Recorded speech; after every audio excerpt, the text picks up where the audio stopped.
हमारी सरकारें भले ही वीआईपी कल्चर खत्म करने के दावे करती हो, लेकिन राजस्थान में वीआईपी लोगों के इलाज के लिए करोड़ों रुपए खर्च कर डाले। आखिरकार कैसे? देखिए पत्रिका संवाददाता विकास जैन की एक खास रिपोर्ट। ये है वीआईपी इलाज।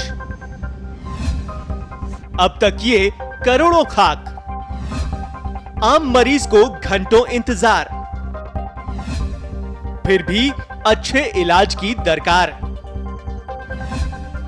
हम पूछते सवाल,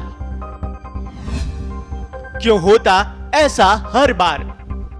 वीआईपी कल्चर को खत्म करने की बातें भले ही हमारी सरकारें करती रही हों, लेकिन ये कहने में कोई अतिशयोक्ति नहीं होगी कि आज भी वीआईपी तबके से आने वाले लोगों को आम लोगों से कुछ अलग सुविधाएं दी जाती हैं। प्रदेश के सबसे बड़े सवाई मानसिंह अस्पताल में तो वीआईपी लोगों के इलाज के लिए करोड़ों रुपए खर्च कर डाले जाते हैं। राज्य के सरकारी अस्पतालों में इलाज के लिए आने वाले अति महत्वपूर्ण लोगों यानी वीआईपी की तीमारदारी में सरकारी मैन पावर और संसाधनों का जमकर दुरुपयोग किया जा रहा है।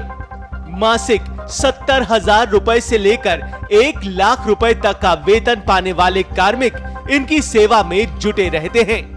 अकेले जयपुर में इनकी संख्या करीब 20 और प्रदेश में करीब 50 बताई जा रही है, जिनका सालाना वेतन करीब 5 करोड़ रुपए का है।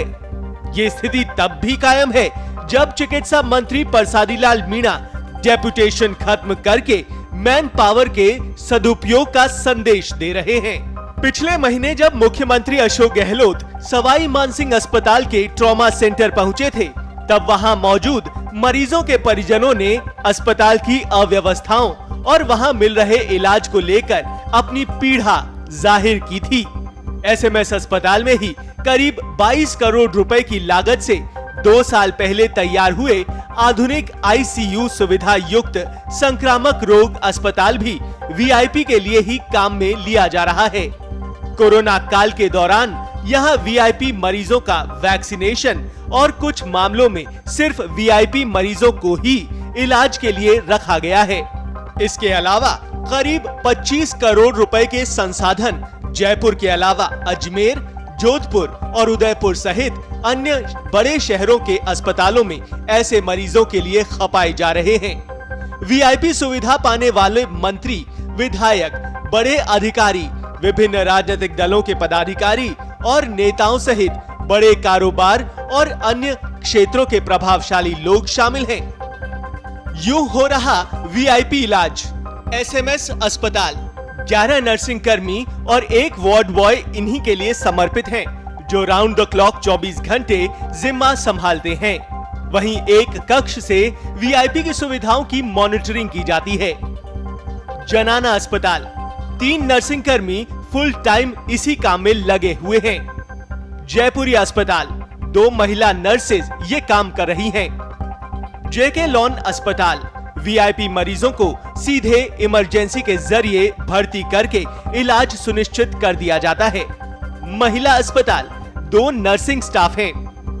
RUHS अस्पताल कोरोना काल में यहाँ वीआईपी मरीजों के लिए कई कार्मिक जिम्मा संभाले हुए थे। वीआईपी की ऐसी सेवा। जयपुर 2 साल से एसएमएस के संक्रामक रोग अस्पताल को आम मरीजों के लिए भले ही नहीं खोला गया, लेकिन कोरोना काल के दौरान यहाँ वीआईपी मरीज और उनके रिश्तेदारों का इलाज किया गया। Jodhpur doctor SN medical college अस्पताल में वीआईपी की तीमारदारी में कोई कसर नहीं छोड़ी जा रही है। यहाँ एक वीआईपी मरीज बीमार हुआ तो उनके लिए घर पर ही अस्पताल सजा दिया गया। कई मामले ऐसे भी आए जहां सीधे आईसीयू और कॉटेज दे दिए गए। उदयपुर मेडिकल कॉलेज अस्पताल में वीआईपी को हर सुविधा तत्काल उपलब्ध कराई जा रही है। अलग से स्टाफ की व्यवस्था की जाती है।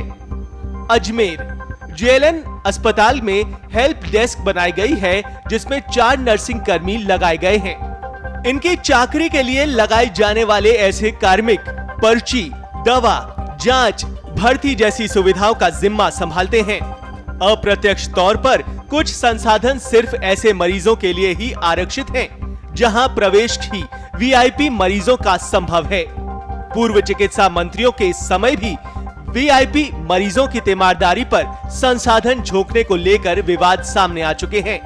कुछ डॉक्टर्स ऐसे भी हैं जिनका जिम्मा सिर्फ मंत्री या अन्य वीआईपी कॉल पर इलाज करना या उसकी व्यवस्था करना है। कई अस्पतालों में चिकित्सा मंत्री हेल्प डेस्क है। इन्हें आम मरीजों की सेवा के लिए बताया तो जाता है, लेकिन यहाँ मुख्यतया ऐसे मरीजों की तीमारदारी ही की जाती है जो मंत्री या विधायक या फिर अन्य वीआईपी के यहाँ से सिफारिश लेकर आते हैं। बड़े अस्पतालों में वीआईपी मरीज के अस्पताल पहुँचते ही सीधे आईसीयू या फिर कॉटेज वार्ड दे दिए जाते हैं, जबकि आम मरीजों को ऐसी सुविधाएं आसानी से नहीं मिलती। भर्ती होने के बाद सामान्य लोगों को आईसीयू की जरूरत होने पर भी पहले सामान्य वार्ड में भर्ती करवाया जाता है। वहाँ भी कई बार चिकित्सक उन्हें आईसीयू नहीं दिला पाते। कई बार तो ऐसे मरीजों को सामान्य पलंग तक नसीब नहीं होता। बेंच, जमीन और बच्चों के अस्पतालों में तो एक ही पलंग पर दो बच्चों का उपचार होने का दृश्य सामने आ चुका है। पत्रिका टीवी के लिए विकास जैन की खास रिपोर्ट।